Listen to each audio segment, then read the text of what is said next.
இந்த ஞானஸ்தான ஆராதனைக்காக நீங்கள் ஜெபித்துக் கொள்ளுங்க. தொடர்ந்து திடீர்னு கடந்த வாரத்தில் நாங்கள் இப்படி போகிறோம் அப்படின்னு சொல்லி அந்த பெரியவர்களும் யூத்தும் கேட்ட பொழுது நான் சரின்னு சொன்னேன்னா ரொம்ப பிரயோஜனமான ஒரு காரியத்தில் அவங்க போய் பார்த்துட்டு எல்லாம் வந்திருக்கிறாங்க. கர்த்தர் தாமே அப்படியான ஆட்களை கொண்டு வந்ததற்காக நன்றி. தேவன் ஒவ்வொருவரையும் ஒரு திட்டத்தோடு கூட நடத்தி இருக்கிறார். ஒரு திட்டம் என்ன செய்யணுங்கிற ஒரு திட்டத்தோடு கூட வைத்திருக்கிறார். நம்மையும் அப்படியே தேவன் நடத்துவார். இந்த நாளிலும் உங்களோடு கூட பகிர்ந்து கொள்ளும்படியாய் தேவன் கொடுத்த ஒரு வார்த்தை ஏற்கனவே நம்ம தியானித்த சங்கீதங்களின் புஸ்தகம் 91 அதிகாரம் 14 வசனம்.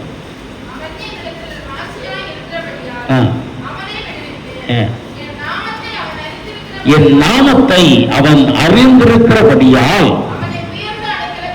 அவனை உயர்ந்த அடைக்கலத்திலே வைப்பேன்.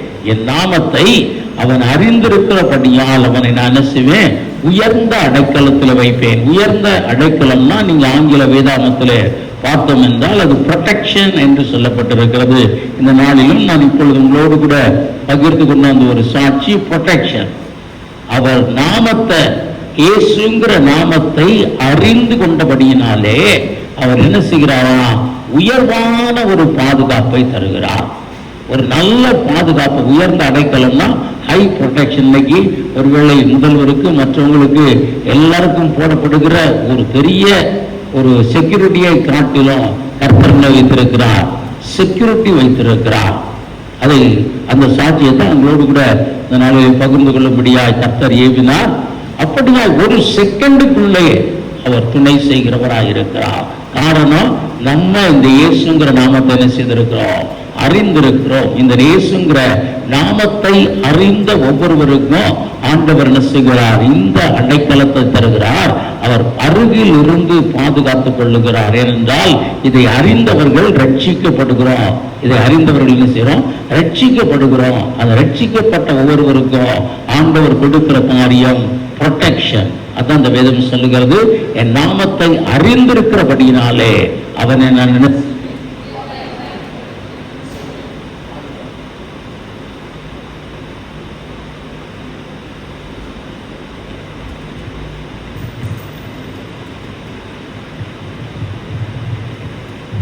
அவனை பாதுகாத்துக் கொள்ளுவேன் என்று வேதம் அப்படியாய் சொல்லுகிறது. அப்ப நாமத்தை அறிந்த நம்ம, இந்த இயேசுங்கிற நாமத்தை அறிந்து கொண்ட நம்ம இன்றைக்கு செய்ய வேண்டிய சில காரியங்களை குறித்து உங்களோடு கூட பகிர்ந்து கொள்ள ஆசைப்படுகிறேன். இந்த இயேசுங்கிற நாமம் எல்லாருக்கும் தெரியும் நினைக்கிறேன். ஹல்லேலூயா, ஹல்லேலூயா. எல்லாருக்கும் தெரியும். இன்னைக்கு பார்த்தோம் என்றால் உலகம் முழுவதும் தெரியும். ஏன் இந்தியாவிலே இயேசுவை வெறுக்கிறவர்களுக்கு கூட இந்த இயேசுங்கிற நாமத்தை அவங்க என்ன செய்வாங்க? ஒருவேளை சில நேரத்தில் பார்க்கலாம். நான் அதாவது அந்த காலத்தில் 1979 நான் ஒரு இடத்துல வேலை பார்த்தேன். கன்னியாகுமரி மாவட்டத்தில் வேலை பார்த்தேன். அங்கே வந்து பார்த்தோம்னா இப்போ கோயிலில் விசேஷம்னா நம்ம செய்கிறபடியே கன்வென்ஷன் நடத்துவாங்க. அங்கே இருந்து பேசுவாங்க. அப்போ நான் சும்மா போய் பார்க்க போனேன். என்னடா இங்கே இயேசுவை பற்றி பேசுகிறாங்கன்னு சொல்லி அவர்கள் பேசுகிறாங்க. எல்லாருடையும் கூட இருந்து நானும் அதை கேட்டுக்கொண்டிருந்தேன். அப்போ என் பக்கத்தில் இருந்து ஒருத்தர் சொன்னார், என்ன இருந்தாலும் இப்படி பேசுகிற, இந்நேரம் இயேசுன்னு பேசிக்கிட்டு இருக்காரு, அவங்கள காட்டிலும் நம்ம தான் ரொம்ப பேசுகிறோம் போல அப்படின்னு. பிரியமானவர்கள், இந்த நாமத்தை அறிந்திருக்கிறவர்களுக்கு ஆண்டவர் என்ன கொடுக்கிறார்? ஒரு பெரிய அடைக்கலத்தை கொடுக்கிறார், ஒரு பெரிய பாதுகாப்பை கொடுக்கிறார். இந்த நாமத்தை அறிந்தால் உடனே நம்ம என்ன செய்வோம்? இந்த நாமத்தை அறிந்தவர்கள் அப்படின்னா இயேசுங்கிறத மாத்திரம் அறிந்தால் உங்களுக்கு அதனால கிடைக்கிற பலன் கொஞ்சம் தான் இருக்கும். பலன் கொஞ்சம் தான் இருக்கும். இந்த நாமத்தை நாம் இன்னும் என்ன செய்ய வேண்டும்? அறிந்து கொள்ள வேண்டும். இந்த நாமத்தை இன்னும் அறிந்து கொண்டாதான் நம்மளால பெரிய ஆசீர்வாதங்களை என்ன செய்ய முடியும்? பெற்றுக்கொள்ள முடியும். பிரியமானவர்களே, இன்னைக்கு பார்த்தோம் என்றால் நீங்க ஒருவேளை செல் வைத்திருக்கிறீங்க. உங்களுக்கு ஒரு இடத்துல போகணும்னு சொன்னா யாராவது ஒருத்தர் அந்த இடத்துல இருக்காங்கன்னா அந்த பேரை மட்டும் நீங்க தெரிந்து கொண்டு வைத்திருந்தா என்ன செய்வீங்க? ஒரு பேர் மட்டும் உங்களுடைய செல்ல வந்தா அதை அறியணும்னு சொல்லி நீங்க அதிக ஆவலா இருப்பீங்க. அந்த அதிக ஆவல் என்னுடைய வாழ்க்கையில 1978 வருடம் எனக்கு வேலை வாய்ப்பு கிடைத்தது. அதை பார்த்தோம்னா என்னுடைய அந்த போஸ்டிங் ஆர்டரில், பேங்க்ல இருந்து வந்த ஆர்டரில் you are appointed at our நார்த்தாண்டம் பிரான்ச் அப்படின்னு வந்திருந்தது. எனக்கு அந்த ஊர் எங்கே இருக்குன்னு தெரியல. வந்த போஸ்ட்மேன்ட்ட கேட்டேன், இந்த ஊர் எங்கேயா இருக்குன்னு கேட்டேன். அவனு எனக்கு தெரியலன்னு சொன்னான். அநேகரை விசாரித்து பார்த்தோம், ஊரே தெரியல. பேர் அங்கே போய் என்ன செய்யறது, யார் என்ன ஏதுன்னு தெரியல. அப்பொழுது ஒருத்தர் எங்களுக்கு திருமங்கலத்திலிருந்து பழக்கமானவர்கள், அவர்கள் எங்களை பார்த்த பொழுது அவர் சொன்ன ஒரு வார்த்தை, எனக்கு அங்கே ஒருத்தரை தெரியும், என் கூட எங்களுக்கு ரொம்ப க்ளோஸ். அவருடைய பேர் முத்துநாதன் அப்படின்னு சொல்லி அவருடைய பேரை மட்டும்தான் எனக்கு கொடுத்தாங்க. அவருடைய பேரை மட்டும்தான் கொடுத்தாங்க. அந்த பேர் மட்டும்தான் எனக்கு தெரியும். அவர் இப்போ எங்கே இருக்காருன்னா அங்கே தான் இருக்காருன்னு சொன்னாங்க அப்படின்னு சொன்னாங்க. ஏனென்றால் இந்த நாட்களில் உள்ளதை போல ஒருத்தரை நம்ம எளிதாக என்ன செய்ய முடியாது, கான்டாக்ட் பண்ண முடியாது. நான் போய் வேலையிலே சேர்ந்துட்டேன்னு எங்கள் வீட்டுக்காரங்களுக்கு தெரிஞ்சிருக்கே, நான் போய் சேர்ந்த 4 நாள் கழிச்சு தான் தெரியும். அங்கிருந்து ஒரு போஸ்ட் கார்டு எழுதி அதை போட்டு அது வீட்டுக்கு வந்த பிறகுதான் தெரியும். வேற எந்த வாய்ப்பும் இல்லை. இப்ப இந்த ஒரு பெயர் மாத்திரம் என்னிடத்தில் அவர்கள் சொன்னாங்க. நானும் போய் ஒரு நாள் கழித்து அந்த பேரை, அந்த பேருள்ள மனிதரை பார்க்க வேண்டும் என்ற ஒரு ஆவல், அந்த பேருடைய மனிதரை பார்க்க வேண்டும் என்ற ஒரு ஆவல். பேர் மட்டும்தான் இருக்கு, நல்லவர்னு சொன்னாங்க. ஸோ அதை என்ன செய்யறோம், விசாரிக்கிறோம். இவர் யாரு, இந்த பேர் தெரியுமா, அப்படி இப்படின்னு சொல்லி அவரை கண்டுபிடித்து அவருடைய அட்ரஸை கேட்டு அவருடைய வீட்டிற்கு போய் அவரை பார்த்து அவரோடு கூட பழகி அப்படியாய் நண்பராய் நெருக்கமாய் மாறினோம். அவர் மூலம்தான் எனக்கு என்னாச்சு, திருமணத்திற்கு இந்த பெண்ணை ஏற்பாடு செய்தாங்க. அல்லேலூயா. ஒரு பெயர் கொடுக்கப்பட்டது. வெறும் அந்த பெயர் தானேன்னு சொல்லி நான் இக்னோர் பண்ணியிருந்தேன்னா வாழ்க்கையிலே தேவன் வைத்திருக்கிற நன்மைகளை என்ன செய்ய முடியாது, பெற முடியாது. அந்த பேருக்குரியவர் யார், அவரை பார்க்கணும், அவரோடு கூட பேசணும், அவர் எப்படிப்பட்டவர்னு அறிந்து கொள்ள வேண்டும் அப்படிங்கிற முயற்சியோடு கூட அவரை தேடி கண்டுபிடித்து அவரை பார்த்து பழகி அதற்கு பின்பு நன்மைகள் உண்டாயிற்று. அல்லேலூயா, அல்லேலூயா. அதே போல இந்த இயேசுங்கிற பெயரை நம்ம கேள்விப்பட்டிருக்கிறோம். ஒருவேளை பெயர் கிறிஸ்தவர்களா இருந்தவங்க கேள்விப்பட்டிருக்கலாம். அவங்க கிறிஸ்தவங்க இயேசுவை கும்பிடுறவங்க, இது மட்டும்தான் முதலாவது தெரிந்திருக்கலாம். ஆனால் அதை மட்டும் தெரிந்து கொண்டவர்கள் ஆண்டவர் நமக்கென்று வைத்திருக்கிற பெரிய நன்மைகளை என்ன செய்ய முடியாது, பெற்றுக்கொள்ள முடியாது. பிரியமானவர்களே, அவ்வர்த்தம் என்றால் இந்த நாமத்தை உள்ளவரை நம்ம என்ன செய்யணும், இன்னும் அறிந்து கொள்ள வேண்டும், இன்னும் அறிந்து கொள்ள வேண்டும். இதே போலதான் வேதத்திலே பார்க்கிறோம். சகை என்ற ஒரு மனிதர், இந்த லூக்கா எழுதின சுவிசேஷம் 19ஆம் அதிகாரம் 3ஆம் வசனத்திலே இந்த இயேசு எப்படிப்பட்டவரோடு பார்க்கிறதற்காக என்ன செய்தார், அவருக்கு ஒரு ஆவல் வந்தது. இயேசுன்னு எல்லாரும் சொல்றாங்களே, இந்த இயேசு எப்படிப்பட்டவர்னு என்ன செய்யணும், பார்க்கணும் அப்படிங்கிறதற்காக என்ன செய்தார், அவர் கொஞ்சம் இறங்கி போகிறார். இந்த இயேசுவை அறிந்து கொள்ளுகிறதற்காக, இந்த இயேசுவின் தன்மை எப்படி அப்படின்னு சொல்லுகிறதற்காக, இந்த இயேசுவால் நமக்கு ஏதாவது பிரயோஜனம் கிடைக்குமான்னு பார்க்கிறதற்காக அவர் எப்படிப்பட்டவர்னு தேடும்படியாய் வகை தேடினார். அவர் ஆசீர்வதிக்கப்பட்டார். என்ன பார்த்தோம் என்றால் தாவீது இப்படியாய் எழுதுகிறார், கர்த்தர் நல்லவர் என்பதை என்ன செய்யுங்க, ருசித்து பாருங்க. கர்த்தர் இயேசு அப்படின்னு கேள்விப்பட்டிருக்கிறோம்.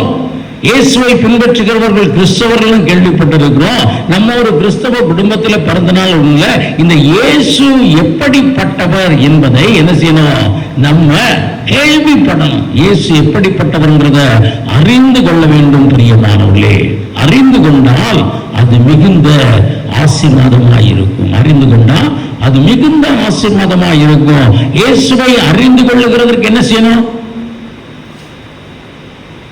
அவர் எப்படிப்பட்டவரோன்னு வகை தேடுகிறதற்காக அந்த நாள்ல போய் பார்த்தார். இந்த நாளிலே பார்க்கலாம். இந்த வேதத்தை என்ன செய்யணும், எடுத்து அப்படியே என்ன செய்யணும், படிக்க வேண்டும். வேதத்தை எடுத்து படிக்கும் போது அந்த இயேசு எப்படிப்பட்டவர், அந்த இயேசு உங்களோடு கூட இடைப்படுவதற்கு அது காரணமாக இருக்கும். எங்களோடு கூட மதுரையிலே ராஜான்னு சொல்லி நான் ஏற்கனவே சொல்லி இருக்கிறேன், ராஜான்னு சொல்லி ஆபீசர் ஒருத்தர் எங்களோடு கூட இருந்தார். அவரோடு கூட நான் பேசி பழகின பொழுது அவர் சொன்னார், அவர் எப்படி இந்த ஆண்டவரை ருசித்து கொண்டார் என்பதை அவர் சொன்னார். அவர் என்ன, ஒரு ஹிந்து குடும்பத்தை சேர்ந்தவர், ஆனால் ஒரு எம்ஏ படிக்கும் பொழுது அவர்களுக்கு ஒரு பாடம் என்னன்னா சர்மன் ஆன் தி மவுண்ட், இந்த மலை பிரசங்கம் ஒரு பாடமாக இருந்தது. அவர் அந்த பாடத்தை திரும்ப திரும்ப படிக்கும் பொழுது அவருக்குள்ளே ஒரு எண்ணம் வந்தது, இது ஒரிஜினலா எங்க இருக்குன்னா பைபிள்ல இருக்கு. அப்ப இந்த பைபிள்ல இந்த பகுதியை வாசித்தால் இன்னும் நமக்கு நுணுக்கங்கள் தெரியும் அப்படின்னு சொல்லி அதை வாசித்தான், அதன் விளக்க உரைகளை வாசித்தார். அவர் சொல்லுகிறார், இயேசு எவ்வளவு நல்லவர் என்பதை நான் அதை புரிந்து கொண்டேன். நான் அதை என்ன செய்தேன்? புரிந்து கொண்டேன். இந்த தேவன் எப்படிப்பட்டவர் என்பதை நீங்க என்ன செய்யணும்? ருசித்து பார்க்க வேண்டும், ருசித்து பார்க்கணும். ஒரு பர்சனலாய் அறிந்து கொள்ள வேண்டும். இயேசுவை என்ன செய்யணும்? பர்சனலாய் அறிந்து கொள்ள வேண்டும். ஒரு அப்படியே ஜெனரலாய் அறிந்து கொள்ளுகிறதற்கல்ல. சகையை அறிந்து கொண்டா இவர் எவ்வளவு ஒரு நல்ல தேவன் என்பதை சகை என்ன செய்தார்? அறிந்து கொண்டார். மற்றவங்க எல்லாம் என்ன செய்தாங்க? இயேசுவை நிறைய பேர் பின்பற்றினாங்க. எதற்கு பின்பற்றினாங்க? அவர் பேசுகிறதில் இருந்து என்னது குற்றம் கண்டுபிடிக்கிறதற்காக பின்பற்றினாங்க. சகையை வீட்டுக்கு போகிறார். எல்லாரும் சொல்றாங்க, ஒரு பாவியான மனுஷனுக்கு பின்னால் என்ன செய்யறாரு? அவன் வீட்டுக்கு ஏன் போறாரு? ஆனால் அவர் இந்த இயேசுவை என்ன செய்தார்? கண்டு கொண்டார். எப்படிப்பட்டவரானு அவர் தெரிந்து கொள்ளும்படியாய் போனார். அவர் கண்டு கொண்டார், இவர் பர்சனலாய் என்னை அறிந்திருக்கிற தேவன். அல்லேலூயா. இயேசுவை எப்படி அறிந்து கொண்டார்? அவர் போன உடனே சொல்கிறார், சகைவே என்று அவர் பேர் சொல்லி அழைக்கிறார். அதை கேட்ட உடனே அவருக்கு என்னது? இந்த இயேசு என்னை அறிந்திருக்கிற தேவன். வேதம் சொல்லுகிறது, உங்கள் ஒவ்வொருவரும் என்ன செய்கிறார்? உள்ளம் கையிலே வரைந்து வைத்திருக்கிறார். இந்த இயேசுங்கிற நாமத்தை அறிந்த ஒவ்வொருவரும் அவர் எப்படிப்பட்டவரோன்னு சொல்லி தனிப்பட்ட முறையிலே அவரை நீங்கள் என்ன செய்யணும்? அறிந்து கொள்ள வேண்டும், அறிந்து கொள்ள வேண்டும். அந்த பழைய ஏற்பாட்டின் காலத்தில் ஆண்டவர் எப்படிப்பட்டவர்? ஆண்டவர் எப்படிப்பட்டவர்? பழைய ஏற்பாட்டு ஆண்டவர் எப்படிப்பட்டவர்? எப்படிப்பட்டவர் சொல்லுங்க, எப்படிப்பட்டவர்? பாவத்தை பார்க்காதவர். பாவம் செஞ்ச உடனே என்ன செய்வாரு? அவர் வல்லமை வெளிப்படும். பாவத்தை பார்த்த உடனே வெட்டி போட்டுருவாரு, அடிச்சு போட்டுருவாரு. இந்த தேவன் எங்களோடு கூட பேச வேண்டாம். ஜனங்கள்லாம் அப்படிதான் சொன்னாங்க. இவ்வளவு மகா பயங்கரமான தேவன், மகா பயங்கரமான தேவன். ஆனால் இவரை அறிந்து கொள்ளும்படியாய் மோசே ஏறி போகிறார். அவர் அருகிலே போய் இந்த தேவன் எப்படிப்பட்டவர் சொல்லி அறிந்து கொள்ள போகும் பொழுது, யாத்ராகமம் 34 அதிகாரம் 5-7 வசனங்கள் ஆண்டவர் தன்னை மோசேக்கு வெளிப்படுத்துகிறார். வாசிக்கிறோம்.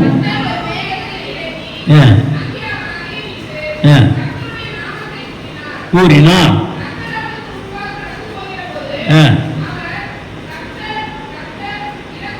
கர்த்தர் இரக்கமும் கிருபையும் நீடிய சாந்தமும் மகா தயவும் சத்தியமும் உள்ள தேவன். தொடர்ந்து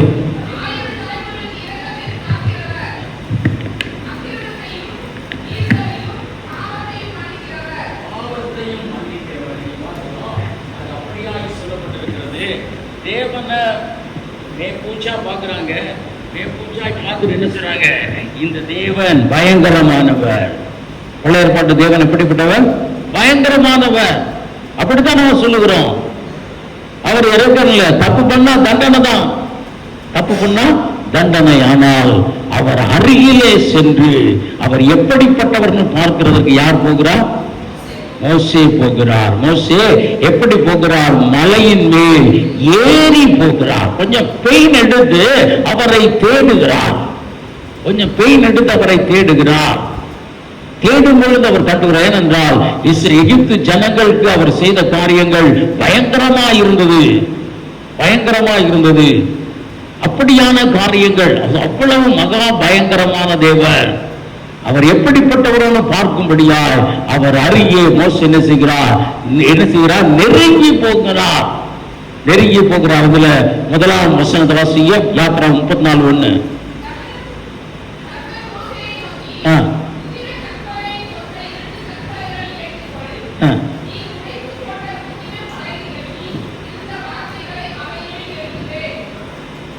அடுத்த வசனம்.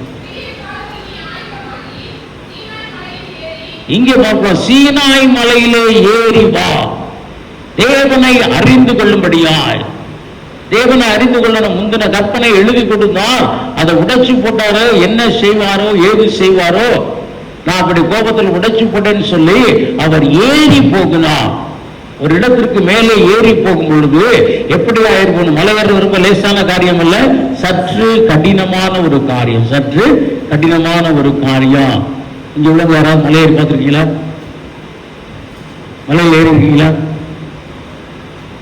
யாருமே இருந்தது இல்லையா? மலையில ஏறிங்க.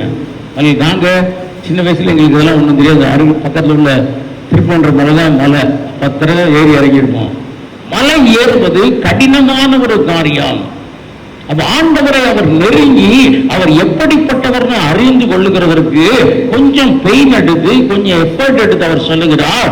ஆண்டவர் அவருக்கு சொல்லுகிறார், நீ அதிகாலையிலே எழுந்து ஆயத்தமாகி அதை எடுத்து கொண்டு வா அப்படின்னு சொல்லுகிறார். அவர் போன பொழுது அவருக்கு ரொம்ப வித்தியாசமாய் இருந்தது. இந்த தேவன் தன்னை குறித்து சொல்லுகிறார், தன்னை குறித்து சொல்லுகிறார். கர்த்தர் இரக்கமும் உருக்கமும் நீடிய சாந்தமும் மிகுந்த தயவும் உள்ள தேவர். அவர் பாவத்தை என்ன செய்கிறவர்? மன்னிக்கிற தேவர். அவர் அருகில் சென்று அவர் எப்படிப்பட்டவரோன்னு பார்க்கும் பொழுதுதான் அவரை குறித்து அவனுக்கு தெரிந்தது. பார்க்கணும், இந்த இயேசுங்கிற நாமத்தை நீங்கள் வெறுமனா அறிந்து கொண்டதற்கு அடுத்ததாக அவர் எப்படிப்பட்டவரோன்னு பர்சனலாய் அறிந்து கொள்ள வேண்டும். பர்சனலாய் அறிந்து கொள்ள வேண்டும். இயேசு நல்லவர், எனக்கு எப்படியாய் இருக்கிறார், எனக்கு எப்படி ஒவ்வொரு காரியத்திலும் ருசிக்கிறவராய் இருக்கிறார். இந்த புதன்கிழமை நான் அறிந்து கொண்டேன், அவர் பாதுகாக்கிறவர். அல்லேலூயா, அல்லேலூயா. இந்த தேவன் எப்படிப்பட்டவரோன்னு சொல்லி ஒருவேளை நான் ஜெபித்து முடித்த உடனே தான் இந்த பிரச்சனை, ஐயா ஜெபம் பண்ண உடனே ஏன் விழுந்தோம்? இல்ல, பிரச்சனை அல்ல, அந்த பிரச்சனைக்கு தீர்வு எப்படி வந்தது, அந்த பாதுகாப்பு எப்படி வந்ததுன்னா அதுதான் கர்த்தர் நல்லவர். கர்த்தர் நல்லவர். நீ ஒரு தப்பு பண்ணிட்டா உன்னை தண்டிக்கிறவர் ஐயோ தேவன் பழைய ஏற்பாடு காலத்தில் அப்படி இருந்து இல்ல, அந்த காலத்திலேயே ஆண்டவர் சொல்கிறார், பாவத்தை என்ன செய்கிறவர்? மன்னிக்கிறவர், பாவத்தை மன்னிக்கிறவர்.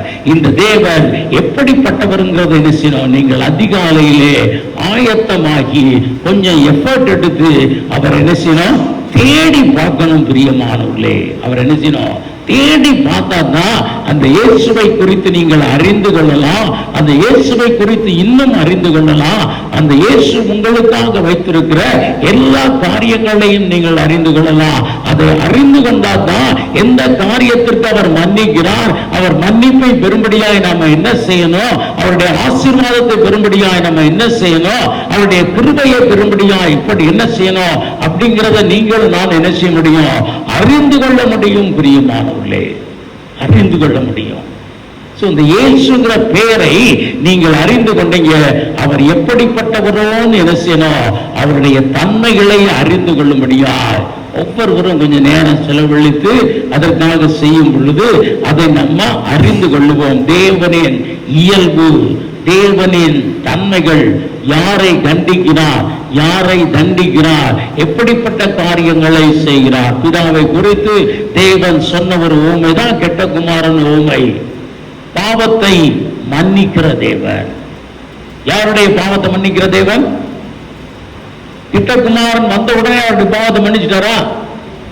மன்னிச்சாரா? மன்னிச்சாரா? மன்னிக்கல. மனம் திரும்பினார். அவர் மனம் திரும்பினார். அவர் உணர்ந்தார். அதை தகப்பன் அறிந்திருந்தார். நான் தகப்பன்ட்ட போய் தகப்பனே உமக்கு விரோதமாகவும் எனக்கு நான் தேவனுக்கு விரோதமாகவும் பாவம் செய்தேன்னு சொல்லுவேன்னு சொல்லி அவன் மனம் திரும்பின பொழுது அவனுடைய எல்லா பாவத்தையும், அவன் செய்த எல்லா அக்கிரமத்தையும், அவன் வீணாக்கின எந்த காரியத்தையும் பாராதபடிக்கு அந்த தகப்பன் மன்னித்தார். அதுதான் பிதாவின் அன்பு என்று ஆண்டவர் என்ன செய்தார்? வெளிப்படையாய் காண்பித்தார், வெளிக்காட்டினார். பிரியமானவர்களே, அதே போல அதுதான் இங்க மோசேக்கு சொல்லுகிறார், பாவத்தை மன்னிக்கிற தேவன். பாவத்தை மன்னிக்கிறது பிதா, பாவத்தை காணாத சுத்த கண்ணர், அதனால பாவியை தூக்கி போட்டு அடிச்சுவாரு அப்படிலாம் நீங்க நினைச்சு பயப்பட வேண்டாம். நீங்க நெருங்கி பார்த்தீர்கள் என்றால் அவர் எத்தனை நல்லவர் என்று தெரியும். அல்லேலூயா, அல்லேலூயா. அதே போல இன்னொன்னு தெரியும், எவ்வளவு நீதிபரர். அவரை பக்கத்துல போய் அறியதான் உங்களுக்கு அதற்குரிய ஆசீர்வாதங்கள் உண்டாகும். பிரியமானவர்களே, ஆசீர்வாதம் உண்டாகும். அவர் எப்படிப்பட்டவரோன்னு பார்க்க அங்க போன பொழுதுதான் பெரிய காரியம் நடந்தது. இரண்டாவது ஒரு காரியத்தை குறித்து பார்க்கலாம். முதலாவது, அவருடைய தன்மைகள் எப்படிப்பட்டது, அவருடைய சுபாவங்கள் எப்படிப்பட்டது, அவர் பழகுவதற்கு எப்படிப்பட்டவராக இருக்கிறார் என்பதை கண்டுகொள்ளும்படியா நீங்கள் அவர் அருகில் செல்ல வேண்டியது அவசியமா இருக்கிறது. இரண்டாவது காரியம், ஒரு அரிய காரியத்தை மோசே கேட்கிறார். யாத்ராகமம் 33ஆம் அதிகாரம் 20ஆம் வசனம். நீ என் முகத்தை காண மாட்டாய். இங்கே பார்க்கிறோம், அவர் சொல்லுகிறார் நீ என் முகத்தை காண மாட்டாய். ஏன் சொல்றாரு? ஏன் இந்த பதில் வருகிற கேள்வி என்ன இருக்கும்? மோசே தேவனுடைய முகத்தை பார்க்க ஆவலா இருந்தார். வசனங்கள் சொல்லுகிறது அவர் முகத்தை பார்க்கணும். இயேசுன்னு கேள்விப்பட்டா போதாது, இயேசுவை பற்றி கேள்விப்பட்டா போதாது, இந்த இயேசுவை என்ன செய்யணும்? நான் பார்க்க வேண்டும். கேள்விப்பட்டது மாத்திரமல்ல, அவருடைய தன்மைகளை அறிந்தது மாத்திரமல்ல, அவரை நான் காண வேண்டும். அந்த ஒரு ஆவல், அந்த ஒரு ஆவல் எல்லாருக்கும் இன்னைக்கு என்ன செய்யணும்? இருக்கணும். எல்லாருக்கும் இருக்கணும். இதேதான் தோமாவுக்கு இருந்தது. எல்லாரும் இயேசுவை கண்டோம், இயேசுவை எனது உயிர்த்தெழுந்தார், இயேசுவை உயிர்த்தெழுந்தார் எல்லாரும் சொல்றதை வைத்து அவர் என்ன செய்யல? நம்பல. அவர் சொன்னார் நான் அவரை பார்க்கணும், நான் அவரை பார்க்கணும். உயிர்த்தெழுந்த இயேசுவை பார்த்தா தான் என்ன செய்வேன்? நம்புவேன்னு சொன்னார். பிரியமானவர்கள், இந்த இயேசுவை தரிசிக்க வேண்டும். இந்த இயேசுவை என்ன செய்யணும்? தரிசிக்க வேண்டும். பெரும்பாலும் கொடுக்கப்படுகிற தரிசனம் அந்த நாட்கள்ல சரி, இந்த நாட்கள்ல பிதாவை ஒருவனும் ஒரு காலம் என்ன செய்ய முடியாது, பார்க்க முடியாதுன்னு சொல்லியிருக்க. ஒருவரும் தீமோத்தேயுல எழுதுகிறார், ஒருவரும் சேரக்கூடாத ஒளியிலே வாசம் பண்ணுகிற தேவன். அவரை பார்த்தா நீ ஒரு பெரிய வெளிச்சத்தை பார்க்கலாம், ஒரு பெரிய வெளிச்சத்தை பார்க்கலாம். தேவனுடைய மகிமையும் அப்படியா இருந்தது, தேவனுடைய மகிமையும் அப்படியா இருந்தது. ஏனென்றால் அவர் சவுலுக்கு எப்படி தரிசனமானார், பவுலுக்கு எப்படி தரிசனமானார்? அவர் வானத்திலே சடுதியாய் ஒரு பிரகாசிக்கிற ஒளியை பார்த்தார். ஒரு ஒளியாய் தரிசிக்கிற தேவன். இந்த நாட்களிலே குமாரனாகிய இயேசுவை தரிசிக்கிறாங்க. அப்ப இந்த நாளிலே இயேசுங்கிற பெயரை அறிந்தால் போதாது, அவர் மன்னிக்கிறவர்ங்கிறத மாத்திரம் தெரிந்தால் போதாது, அவரை குறித்து எல்லாம் தெரியும். ஆண்டவரே, நான் உண்மை என்ன செய்யணும்? தரிசிக்கணும், நான் உண்மை தரிசிக்கணும். அதான் இன்னைக்கு நம்முடைய ஒரு ஆவிக்குரிய ஆவல்ல இது ஒரு காரியம். பரலோக தரிசனத்தை நான் பெறணும், இயேசுவின் தரிசனத்தை பெறணும். இயேசு தரிசனமாகி எனக்கு சில காரியங்கள் செய்த போல அவரை நாம் பார்க்கணுங்கிற ஒரு எண்ணம் ஒவ்வொருவருக்கும் என்ன செய்யணும்? உண்டாகணும். இது ஆவிக்குரிய வாழ்விலே எப்படியா இருக்கிறது? ஒரு அடுத்த படியா இருக்கிறது. அல்லேலூயா, அல்லேலூயா. அப்படியா ஏறி போய் தேவனுடைய முகத்தை பார்க்கணும்னு சொல்லி விரும்பின அந்த மோசேக்கு என்ன நடந்தது என்றால், அவர் திரும்பி வரும் பொழுது அவர் பிரகாசம் உள்ளவராயிருந்தார். அல்லேலூயா, பிரகாசம் உள்ளவராயிருந்தார். அந்த தேவ சமூகத்திற்கு தேடி போன, தேவனை அறிந்த ஒவ்வொருவருக்கும் பெரிய பாதுகாப்பு உண்டு. நான் நினைக்கும் பொழுது என்ன நினைக்கிறேன்னா, 40 நாள் எங்க இருந்தார்? மலையின் மேல யார் போயிருந்தார்? மோசே போயிருந்தார். மோசே பாதுகாக்கப்பட்டார். மலையில என்ன மிருகங்கள்லாம் இருக்கும், நிறைய மிருகங்கள் இருக்கும். எந்த மிருகம் மோசே பக்கத்துல வரல. ஏன் வரல? அவர் தேவனோடு கூட இருந்தார். இன்னொருத்தர் இருந்தார், இவரோடு கூட மலையில் ஏறி போனார். யாரு? யோசுவா. அவர் அந்த தேவனோடு கூட இல்ல, தனியா ஒரு இடத்துல இருந்தார். கீழே ஜனங்கள், மேலே மோசே, இவர் நடுவாக இருந்தார். ஆனால் இந்த நாமத்தை அறிந்திருந்தபடியினால அவர் எதுலதான் இருந்தாரு? உயர்ந்த அடைக்கலத்திலே இருந்தார். இன்னைக்கு பார்க்கிறோம், நம்ம எப்படியா வைத்திருக்கிறார்? இது போதாது, இன்னும் நெருங்கி அவருடைய முகத்தை என்ன செய்யணும்? பார்க்க வேண்டும் என்ற ஒரு ஆவல் நமக்குள்ளாய் வரணும். நான் வாலிப நாட்களிலே ஒரு சிஸ்டம் ஒரு சிஸ்டம் இருந்துச்சு. என்னன்னா பென் ஃப்ரெண்ட்ஸ் அப்படின்னு சொல்லி பேனா நண்பர்கள். கேள்விப்பட்டிருக்கீங்களா? என்ன செய்வாங்கன்னா, அயல் நாட்டில் இருக்கிற யாராவது ஒரு நண்பர் அவர்களுக்கு கிடைப்பாங்க. அவர்களோடு கூட எப்படிதான் தொடர்பு கொள்ள முடியும் அந்த நாட்களிலே? வெறும் லெட்டர் தான். அதுவும் இன்லாம் லெட்டர் போடாது என்ன பண்ணும், கொஞ்சம் காஸ்ட்லியான ஃப்ரெண்ட்ஸ் தான். ஃபாரின் போறதுன்னு கொஞ்சம் காசு செலவழிக்கணும்னால் இவர்களை லெட்டர் மூலமாகவே தொடர்பு கொண்டு நண்பர்களான பலர் இருக்கிறாங்க. அந்த லெட்டர் மூலமாகவே தொடர்ந்து கொண்டு இவருடைய குணங்களை அறிந்தவர்கள் நிறைய இருக்கிறாங்க. அப்படியே பரிசுகளையும் பெற்றவர்கள் நிறைய இருக்கிறாங்க. அந்த நாட்கள்ல அப்படி நிறைய இருந்தாங்க. ஆனால் அவர்களுக்கு ஒவ்வொருத்தரும் 1-2 பேருக்கு ஆவல் வரும், உங்களை நான் பார்க்க வேண்டும். அந்த காலங்களில் பார்க்கிறேன்னு நினைச்சலாம், அவர் போட்டோ எடுத்து அனுப்பினாதான் உண்டு. இந்த நாட்களில் பார்க்கறது போல நீங்க உங்க செல்லுக்கு முன்னால் இல்லைங்க, நான் என் செல்ல இருந்து பார்த்துக்கிறேன், அந்த ஜோலியே வச்சுக்கிட முடியாது. You should take Spain. கொஞ்சம் எஃபர்ட் எடுத்து என்ன செய்ய முடியும், பார்க்க முடியும். அந்த வாஞ்சை இருந்தால் தான் பார்க்க முடியும் அந்த பெண் ஃப்ரெண்ட்ஸை. அப்படியாய் பார்த்தவர்கள் நிறைய பேர் உண்டு. அதனாலே மிகுந்த பலன் அடைந்தவர்கள் நிறைய பேர் உண்டு. அன்னைக்கு ஒருத்தருக்கு ஃபாரின் பேனா கையில கிடைக்கிறதுனாவே அது ஒரு பெரிய காரியம். அதை ஸ்கூல்ல பல இடத்துக்கு அப்படி கண்ணாடிக்கிட்டே திரும்பும். ஃபாரின் பேனா, சாதாரண பேனா கிடைத்தா அது ஒரு பெரிய காரியம். ஆனா அப்படிப்பட்ட காரியங்களை இந்த பேனா நண்பர்கள் மூலமாய் வாங்கினவர்கள் நிறைய பேர் இருந்தாங்க. எனக்கு அப்படிலாம் எஃபர்ட்லாம் போட தெரியாது. நமக்கு உள்ள ஃப்ரெண்ட்ஸே மெயின்டைன் பண்ண தெரியல, வேற நம்ம எங்கிட்டு போய் எஃபர்ட் போடுறது பார்க்கலாம். ஆனால் அந்த பெயின் எடுத்து அந்த இயேசுவாகிய தேவனை காண வேண்டும் என்று வாஞ்சித்தவர்கள் அதை என்ன செய்யறாங்க, பெற்றுக்கொள்ளுகிறாங்க. அவர்களுடைய வாழ்வு மிகுந்த ஆசீர்வாதமாக இருக்கிறது. தொடர் ஜபத்திலே இருக்கிறவங்க அப்படியாய் அவரையோ அல்லது அவர் அனுப்பின தூதனையோ என்ன செய்யறாங்க, பெற்றுக்கொள்ளுகிறார்கள். அவர்களிடத்திலிருந்து செய்திகளை பெற்றுக்கொண்டு ஆசீர்வாதத்தை பெறுகிறார்கள். அதற்கு ஒரு பெரிய உதாரணமா யார சொல்லலாம், கொர்நேலியு சொல்லலாம். தொடர் ஜபம். அவர் தேவனை தரிசித்தாரா? இல்லை. ஆனால் யாரை தரிசித்தார்? தேவன் அனுப்பின தூதனை தரிசித்தார். தேவன் அனுப்பின செய்தி அவருக்கு கொடுக்கப்பட்டது.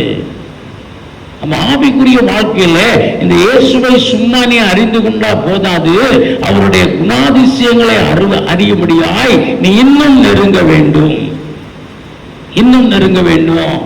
இன்னும் அவருடைய முகத்தை பார்க்கும்படியாய் இன்னும் அதிகமாய் நெருங்க வேண்டும். அப்படி நெருங்குவாய் என்றால் உன் வாழ்வு பிரகாசமாய் இருக்கும். அல்லேலூயா, அல்லேலூயா. அடுத்ததாக ஒரு காரியத்தை குறித்து பார்க்கலாம். அப்போஸ்தலர் நடவடிக்கைகள் 9ஆம் அதிகாரம் 6ஆம் வசனம்.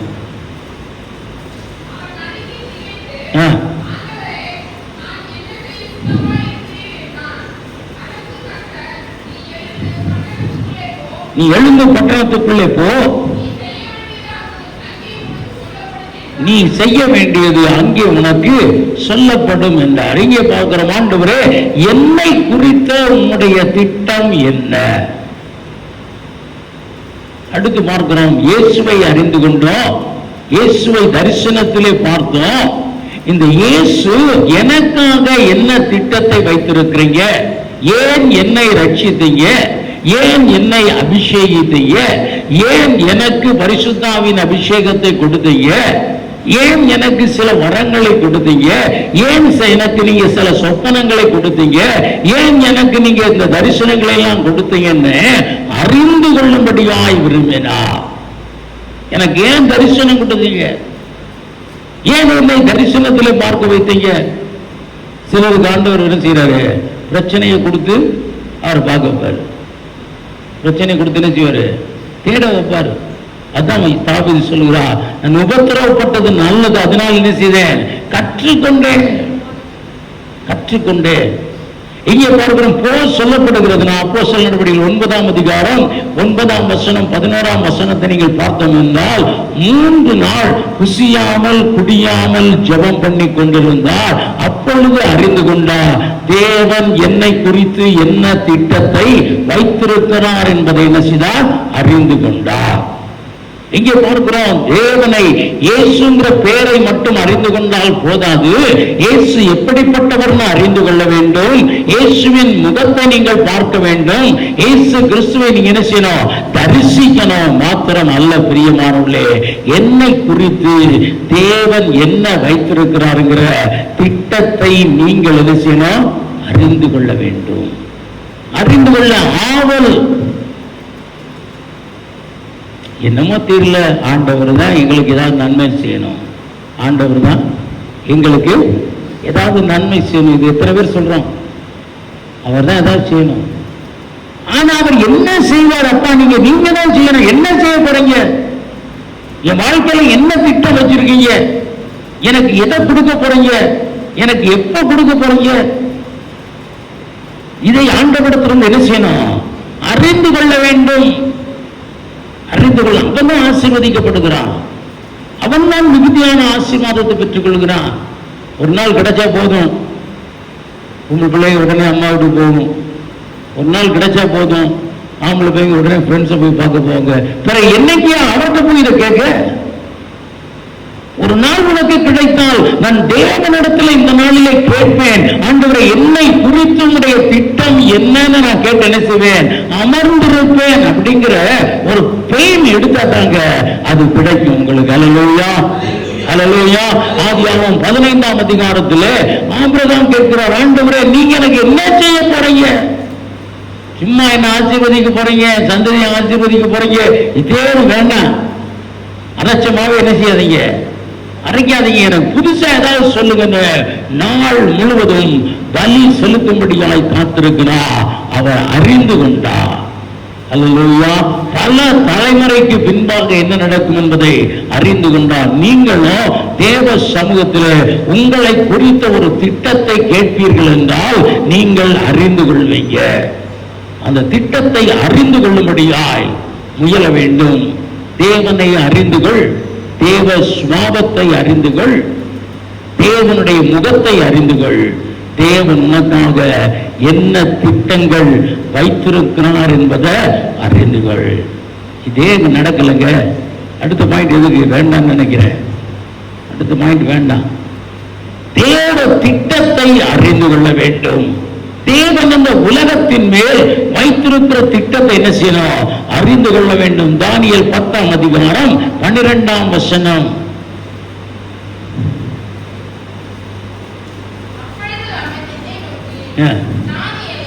தானியேலே பயப்படாதே, நீ அறிவை அடைகிறதற்கும்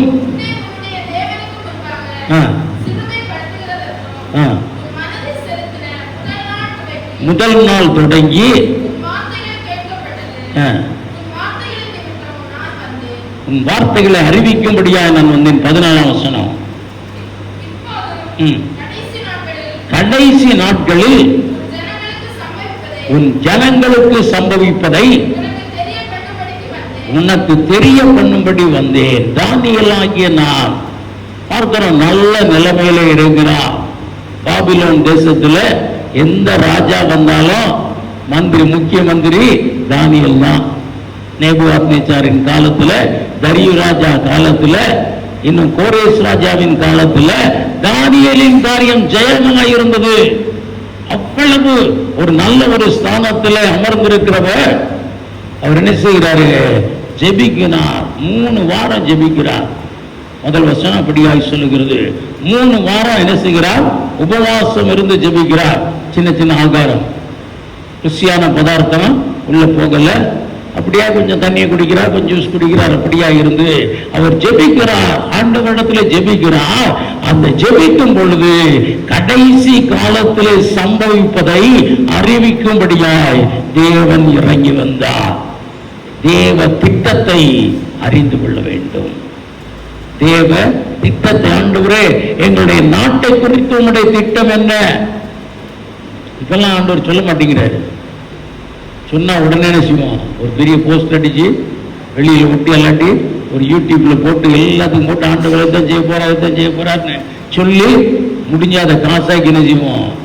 ஆடம்பரமாய் தான் இன்னைக்கு நடக்குது. ஆனால் தானியேல் அதற்கல்ல, தேவ சமூகத்தில் துதித்துக் கொண்டே இருந்தார். கொஞ்சம் 3 வார ஜெபங்கிறது சாதாரணமா? இன்னைக்கெல்லாம் இம்பாசிபிள். இன்னைக்கெல்லாம் எப்படி இருக்கிறது? இம்பாசிபிள். அப்படியா? இன்னும் தேவனிடத்தில் நெருங்கி இந்த உலகத்தை மறந்து, குடும்பத்தை மறந்து, காரியங்களை மறந்து, ஆண்டவரே உம்முடைய காரியங்களை வெளிப்படுத்தி தாங்க, உண்மை வெளிப்படுத்தி தாங்க. பரலோக தரிசனத்தை கேட்க வேண்டியது நிறைய இருக்கிறது. அதனாலதான் பவுல் அப்போஸ்தலன் எழுதுகிறார், பூமியில் உள்ளவைகளை அல்ல மேலானவைகளை நாடுங்கள். மேலானவைகளை அறிந்து கொள்ளும்படியாய் நாடணும். பேஸ் இயேசுங்கிற நாமம் தான். இயேசுங்கிற நாமத்தை தரித்தவர்கள் நீங்கள் இன்னும் இன்னும் இன்னும் தேவனை கிட்டி சேர்ந்து பல காரியங்களை அறிந்து கொள்ளுங்க. அட்லீஸ்ட் உங்க குடும்ப காரியத்தையாவது அறிந்து கொள்ளுங்க. ஆண்டவரே ஆசீர்வதிப்பேன்னு சொன்னீங்களே, என்னைக்கு ஆசீர்வதிக்க போறீங்க? எனக்கு ஒரு டைம் சொல்லுங்க. அடுத்து என்ன, நான் இப்படியே இருக்கிறேனே, ஆபிரகாம் போல கேளுங்க.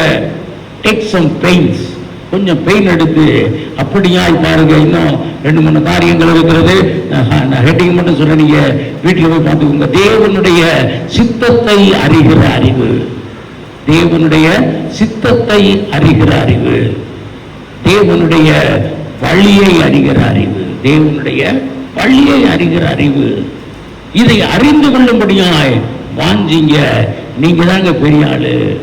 இந்த உலகத்திலும் பெரிய ஆளு, பரலோகத்திலும் பெரிய ஆளு. தேவன் உங்களை பார்த்து தான் நீ என் சிநேகிதன்னு சொல்ல போகிறார். இதுக்கெல்லாம் கொஞ்சம் பெயின் எடுத்து, கொஞ்சம் ஜெபத்துல கொஞ்சம் பெயின் எடுத்து விட்டு காண்டியங்களை விட்டுட்டு ஆண்டவரிடத்துல கேட்டுக்கொண்டே வாங்க. ஒன்னும் தெரியாது. அவர் 3 வாரமா ஜெபித்து கொண்டே இருந்தா ஒரு தூதன் இறங்கி வந்து சொன்னா, இதுக்கு தான் வந்தேன். கடைசி காலங்களில் சும்மா பைபிள்ல எழுதி வச்சிருக்கிறத சொல்லி கடைசி காலத்துல இது வரும் இது வரும் இது வரும்னு ஏதோ பிணாத்திக்கிட்டு திரிறது அல்ல வாழ்க்கை. அவர் கிளியரா சொன்னாரு, இந்த மேதிய காலத்திலிருந்து வந்து அடுத்து கிரேக்கருக்குள்ள ஒரு ராஜ்யம் வரும். அந்த ராஜ்யத்தில் ஒருத்தர் எழும்புவான், அடுத்து 4 பேர் எழும்புவாங்க, இவன் மடிந்து போவான். அந்த 4 பேர் 4 விதமா பிரிஞ்சு போவாங்க. எல்லாத்தையும் சொன்னார்.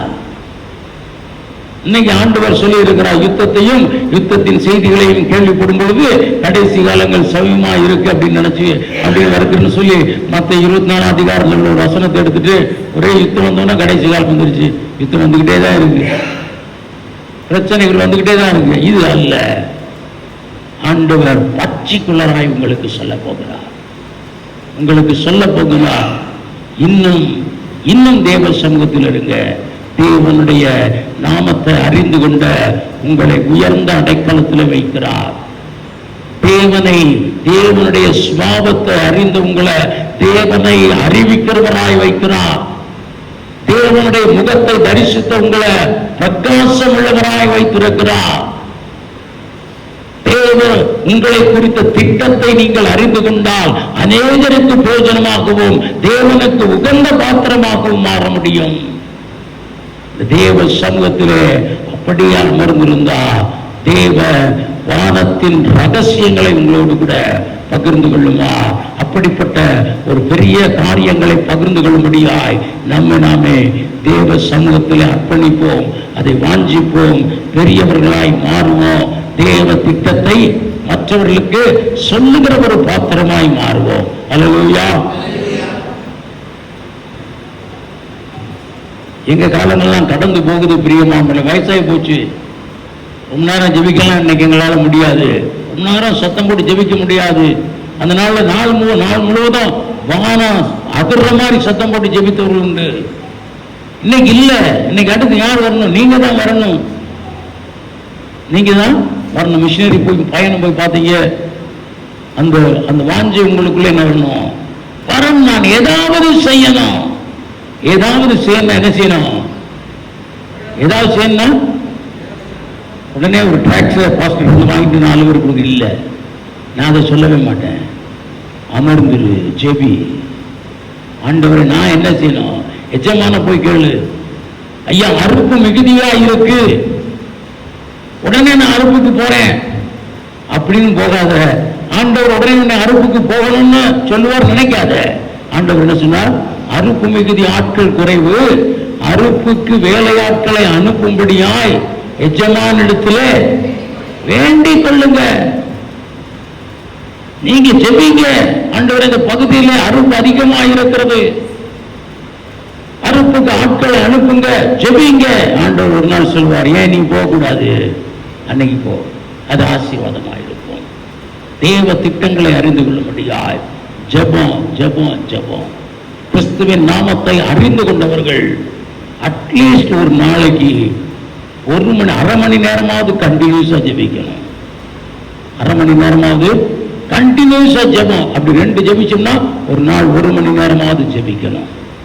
அறிந்து கொள்ளுங்க, தேவன் தன் தன்மைகளை உங்களுக்கு வெளிப்படுத்துவார், தரிசனத்தை உங்களுக்கு வெளிப்படுத்துவார், தன் திட்டத்தை உங்களுக்கு வெளிப்படுத்துவார், பரலோக காரியங்களை உங்களுக்கு வெளிப்படுத்துவார், ஆவிக்குரிய புது அனுபவங்களை தருவார். அப்படிப்பட்ட அனுபவங்களை கர்த்தர் தாமே உங்களுக்கு தருவாராக, ஆசீர்வதிப்பாராக. எல்லாரும் விளங்கல் படிட்டு தேவன் நோக்கி பார்ப்போம்.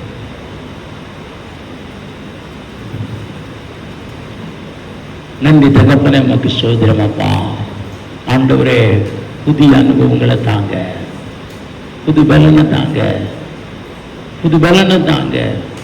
கர்த்தருக்கு காத்திருந்து கைக்கு போல் பலன் அடைந்து செட்டைகளை அடித்து உயரே எழும்பிடுவார். கர்த்தருக்கு காத்திருந்து கைக்கு போல் பலன் அடைந்து செட்டைகளை அடித்து உயரே எழும்பிடுவார். புது பலன் அடைந்திடுவார், நீ புது பலன் அடைந்திடுவார், புது பலன் அடைந்திடுவார், நீ புது பலன் அடைந்திடுவார். கர்த்தருக்கு காத்திரு, திட்டமிட்டு காத்திரு, முழங்கால் படியிட்டு காத்திரு, சோத்திரத்தோட கூட காத்திரு, துதிகளோட கூட காத்திரு, வாஞ்சையாய் காத்திரு, வெற்றி கொள்ளும்படியாய் காத்திரு. நீ புது பலன் அடையணும்னு சொல்லி காத்திரு. கழுகு போல செட்டைகளை அடித்து உயரே எழும்பு. பெரிய காரியங்களை கர்த்தரிடத்திலிருந்து பெற்றுக்கொள்ள கிருபை தருவார். காத்திரு. தேவ பாதத்தில் அவர் அழகாய் சொல்லுகிறார், இந்த உலகத்து காரியத்திற்காக அல்ல, உன்னத காரியங்களுக்காக காத்திரு. வெற்றி கொள்ளணும்னு வாஞ்ச ஆண்டவரே, உண்மை அறியணும், அறியணும், இன்னும் உண்மை அறியணும், இன்னும் கிட்டி சேர்க்கணும், உன் முகம் பார்க்கணும், உங்க திட்டம் அறியணும், உங்க சித்தம் அறியணும். ஆண்டவரே, நம்பி தகப்பனை நமக்கு சோத்திரம், பெரிய காரியங்களை பெற்றுக் கொள்ளணும். கர்த்தர் அனுகூலம் செய்ய ஒரு வாஞ்சையோடு கூட தேவ சமூகத்தில் கேளுங்க. கர்த்தர் தாமே அப்படியான ஆசீர்வாதத்தை உங்களுக்கு தருவாராக. நல்ல ஆண்டவரே, உமக்கு சோத்திரம். ஆண்டவர் நன்றி தகப்பனே, உமக்கு சோத்திரம். அப்பா, நீர் வந்த ஒருவரையும் பேர்பேராய் ஆசீர்வதிங்க. ஒரு பரலோக வாஞ்சையை தாங்க, மேலான காரியத்தை வாஞ்சிக்க உதவி செய்யுங்க. இந்த இடத்துல வாழ்வு வரும்போது உங்களுடைய நாமம் மகிமைப்படும்படியாய் வந்த ஒவ்வொரு குடும்பத்தையும் ஆசீர்வதிங்க, கையின் பிரயாசங்களை ஆசீர்வதிங்க. ஆண்டவர் நன்றி தகப்பனே, உமக்கு சோத்திரம். வருமானத்தை கர்த்தர் வர்த்திக்கப்படுங்க, வியாதி பலவீனங்களை முற்றிலுமாய் மாற்றுங்கப்பா. இந்த வேலையில் அப்படியே தேவன் எல்லாரும் வாய்களை திறந்து கேட்போமா, ஒரு புது பலனை தாங்க. இந்த உலகத்துல நாங்கள் ஜீவிக்கும்படியா ஒரு புது பலனை தாங்க. எங்க பலவீனத்துல உடைய கிருபை விளங்கட்டும். எங்க பலவீனத்தை அகற்றி ஒரு புது பலனை தாங்க. ஆண்டவர் உடைய காரியங்களை செய்யும்படியா ஒரு புது பலனை தாங்க. நாள் முழுவதும் ஜெபிக்கும்படியா ஒரு புது பலனை தாங்க. நாள் முழுவதுமா வேதம் வாசிக்கும்படியா ஒரு புது பலனை தாங்க. நாள் முழுவதுமா ஆண்டவரை சோதரிக்கும்படியா ஒரு புது பலனை தாங்க. நாள் முழுவதும் ஜெபித்து ஆவியிலே நிறைந்த அந்நிய பாஷை பேசி தீர்க்க தரிசனம் சொல்லுவார்களா. ஆண்டவர் அப்படிப்பட்ட ஒரு புது பலனை கர்த்தர் எங்களுக்கு தாங்க. நன்றி தேவன், நமக்கு சோதரம். அம்மா, எழுப்பி பிரகாசிக்கக்கூடிய புது பலனை தாங்க. ஆண்டவரும் வயது திரும்ப வாழ வயது போல மாறுன்னு சொன்னீங்க. அப்படிப்பட்ட அந்த வேத வார்த்தைகளை நிறைவேற்றி தாங்க.